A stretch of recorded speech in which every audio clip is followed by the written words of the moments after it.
सोचिए दुनिया के सबसे ताकतवर फौजी गठबंधन की, और फिर सोचिए कि उसकी रीढ़ की हड्डी ही निकाल दी जाए। आज हम बात करने वाले हैं नेटो के भविष्य की, एक ऐसे नेटो की जिसमें अमेरिका नहीं होगा। ये सवाल सिर्फ सोचने के लिए नहीं है, बल्कि एक ऐसा सिनारियो है जो दुनिया की पूरी पावर इक्वेशन को उथल-पुथल कर सकता है। तो चलिए जानते हैं कि अगर अमेरिका नाटो से बाहर हो जाता है, तो असल में होगा क्या? अब ये समझने के लिए कि अमेरिका के बिना नाटो का क्या होगा, हमें पहले ये समझना पड़ेगा कि आखिर अमेरिका इस गठबंधन के लिए इतना जरूरी है ही क्यों? नेटो का जो मूल सिद्धांत है वो है एक पर हमला, सब पर हमला।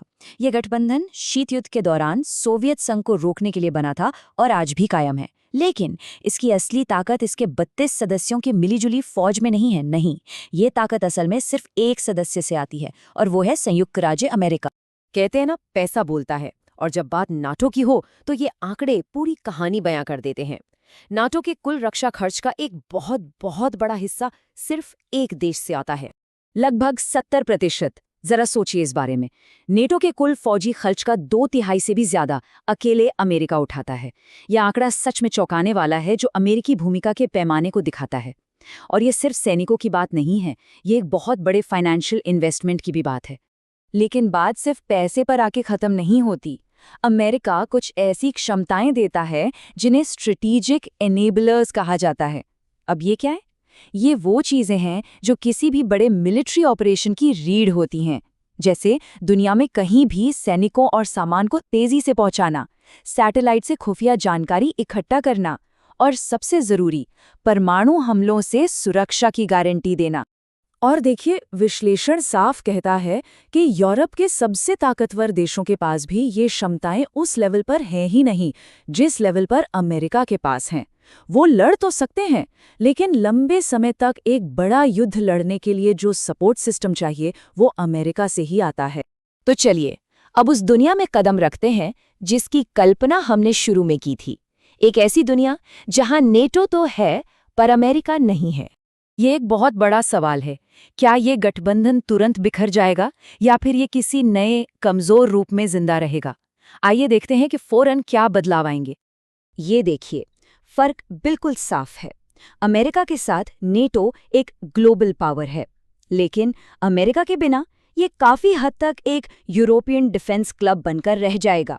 परमाणु सुरक्षा कमजोर पड़ जाएगी, टेक्नोलॉजी में जो बढ़त है वो खत्म हो जाएगी, और एक कमांड की जगह लीडरशिप के लिए आपस में ही खींचतान शुरू हो सकती है। तो अमेरिका के जाने के बाद नेटो के सामने 3 बहुत ही मुश्किल रास्ते होंगे। पहला, अपनी सुरक्षा के लिए खरबों डॉलर खर्च करना शुरू कर दें। दूसरा रास्ता, ये मान लें कि वो अब कोई ग्लोबल प्लेयर नहीं रहे। या फिर तीसरा, और शायद सबसे खतरनाक, आपसी मतभेदों की वजह से गठबंधन को छोटे छोटे टुकड़ों में टूटते हुए देख। अगर इस तरह के जटिल वैश्विक मुद्दों को आप भी आसान भाषा में समझना चाहते हैं, तो चैनल को सब्सक्राइब करने के बारे में जरूर सोचिएगा।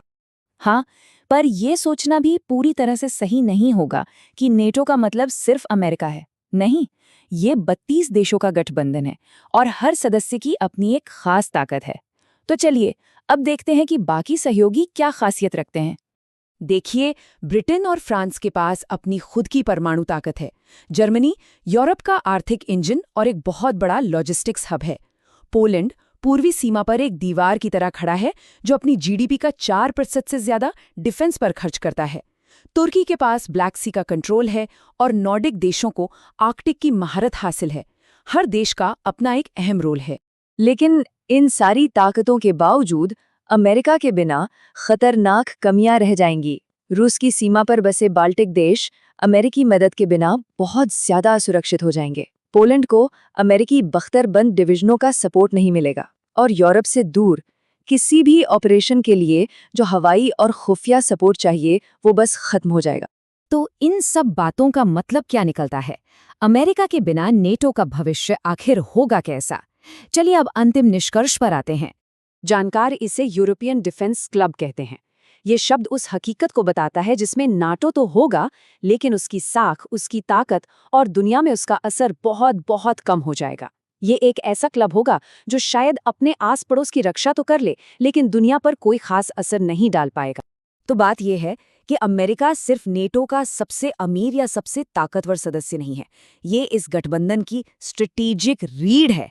पैसा, टेक्नोलॉजी, परमाणु सुरक्षा और राजनैतिक नेतृत्व, ये सब मिलकर उस गोंद की तरह काम करते हैं जो इस 32 देशों के गठबंधन को एक साथ जोड़कर रखता है। यहाँ एक बात साफ कर दें, ये विश्लेषण सिर्फ शैक्षिक और जानकारी देने के मकसद से बनाया गया है।